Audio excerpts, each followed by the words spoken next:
বিয়ের সানাই যেখানে বাজার কথা সেখানে গর্জে উঠছে মেশিন গান। যেখানে বাসর ঘরের প্রস্তুতি থাকার কথা সেখানে বুক পেতে দেওয়া হচ্ছে শত্রুর ক্ষেপণাস্ত্রের সামনে। যুদ্ধ যেখানে ধ্বংস আর মৃত্যুর বার্তা নিয়ে আসে, সেই যুদ্ধকেই উৎসবে রূপ দিয়েছে এক অপরাজেয় জাতি। মার্কিন প্রেসিডেন্ট ডোনাল্ড ট্রাম্পের একের পর এক সামরিক হুমকি আর ইসরায়েলের আগ্রাসনের মুখে ইরান যখন যুদ্ধবিরতির মধ্য দিয়ে যাচ্ছে, ঠিক তখনই বিশ্ব দেখল এক অভূতপূর্ব দৃশ্য।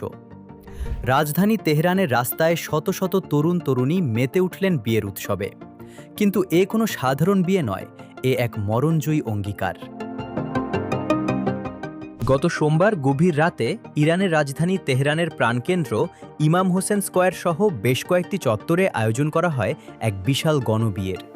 প্রায় ১১০টিরও বেশি যুগল একসাথে আবদ্ধ হন বিবাহ বন্ধনে। জমকালো এই আয়োজনের পুরো দৃশ্য সরাসরি সম্প্রচার করা হয় দেশটির রাষ্ট্রীয় টেলিভিশনে। গত ২৮শে ফেব্রুয়ারিতে শুরু হওয়া ইরান যুদ্ধ বর্তমানে একটি থমথমে যুদ্ধবিরতির মধ্যে রয়েছে। কিন্তু এর মাঝেই মার্কিন প্রেসিডেন্ট ডোনাল্ড ট্রাম্প ইরানের ওপর নতুন করে সামরিক হামলার অনবরত হুমকি দিয়ে যাচ্ছেন। ওয়াশিংটন আর তেল আবিবের ধারণা ছিল অবরোধ আর হামলার হুমকিতে হয়তো ভেঙে পড়বে ইরানিদের মনোবল। কিন্তু তেহরানের রাজপথের এই দৃশ্য ট্রাম্পের সেই হিসাবকে যেন এক নিমেষেই ওলটপালট করে দিল। পশ্চিমা বিশ্ব যখন অস্ত্রের জোরে বিশ্বকে শাসন করতে চায়, ইরানিরা তখন শক্তির জবাব দিচ্ছে আত্মবিশ্বাসে।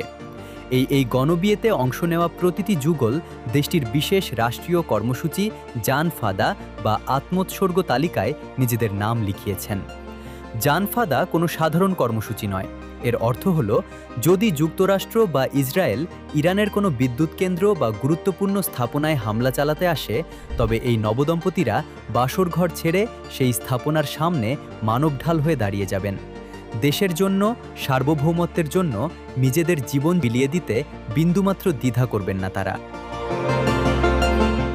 শুধু সাধারণ তরুণ তরুণী নন, এই আত্মোৎসর্গের মিছিলে সামিল হয়েছেন দেশের নীতি নির্ধারকরাও।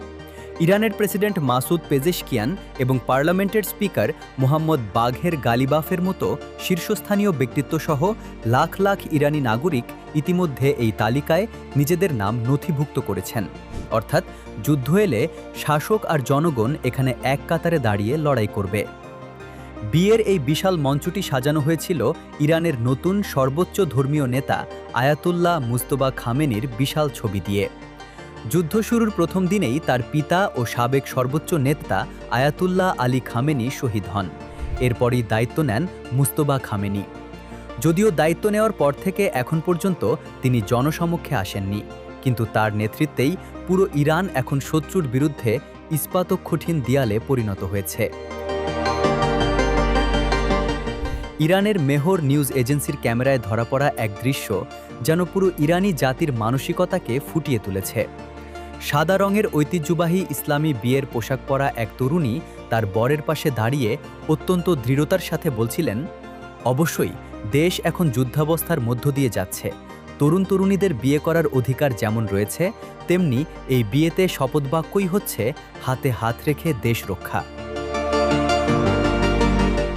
এই একটি বাক্যই প্রমাণ করে মৃত্যু ভয় এই জাতিকে স্পর্শ করতে পারেনি।